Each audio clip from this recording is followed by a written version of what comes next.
తప్పటడుగులు వేసిన తల్లిగా విసిరేసిన ఈ దారి తప్పిన తల్లిని వదిలేయకు.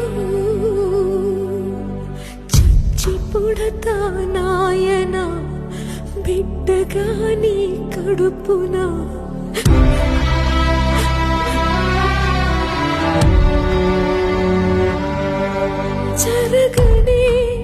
జరగదు ఇక పైన పొరపాటు. నమ్మరా అమ్మని నీ మీద నా ఒట్టు. నల్లనివన్నీ నీళ్ళని తెల్లనివన్నీ పాలని అనుకున్నా కనుకే కుమిలిపోతున్నా. నేను చేసిన తప్పు